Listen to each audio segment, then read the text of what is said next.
সাপ্তাহিক ছুটির দিনেও রাজধানীতে ভয়াবহ জ্বালানি সংকট। সকাল থেকেই পাম্পগুলোতে যানবাহনের দীর্ঘ সারি, ফলে অধিকাংশ সড়কে তৈরি হয়েছে যানজট। এতে চরম ভোগান্তিতে নগরবাসী।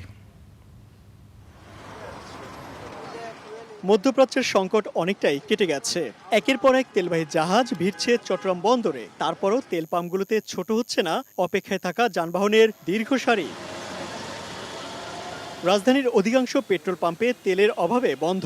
যে কয়েকটি পাম্পে তেল দিচ্ছে সেখানেও যানবাহনের দীর্ঘ লাইন। 10 থেকে 12 ঘন্টা অপেক্ষা করতে হচ্ছে পাম্পগুলোতে।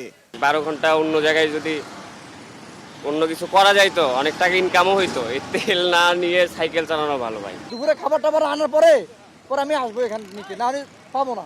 এক ভাই তেল পাইছে, আমার অনুভূতি হচ্ছে এখন আমি খাবার না নিয়ে পাম্পে সিরিয়াল দাঁড়াতে পারবো না। 13 ঘন্টা হয়ে গেছে অলরেডি। বাসা গেলে এখন আমার বাল বাচ্চাও চিনবে না, কে বাবা না কিনে ফকির আসছে। সারা রাত ধরে অপেক্ষার পর তেল পেয়ে যেন বিজয়ের হাসি অনেক মোটরসাইকেল চালকদের। তারা বলছেন তেল যেন এখন সোনার হরিণ। অনেক সাধনার পরে 10 লিটার তেল পেলাম, তবে আমার কাছে মনে হচ্ছে এই তেলটা আমার জন্য সোনার হরিণ। এদিকে জ্বালানি তেলের সঠিক ব্যবস্থাপনা ও অপচয় রোধে ফুয়েল কার্ড চালু হলেও কারিগরি ত্রুটি সহ বিভিন্ন কারণে সেখানেও আছে নানা ভোগান্তি। ফুয়েল কার্ড থাকলে 1000 টাকা দিই। ফুয়েল কার্ড কেন করবো আমি? কি জন্য করবো কেন? তাহলে আমি ফুয়েল কার্ড কেন করবো? আমাকে বুঝান তো দেখি। হ্যাঁ দিয়েছেন। না আমি ফুয়েল কার্ড করতে পারবো না, আমি বাংলাদেশের নাগরিক। করেছি অনেক কষ্টে, সার্ভারের সমস্যা এই সেই 3 দিন করে ঘুরে আজকে করছে।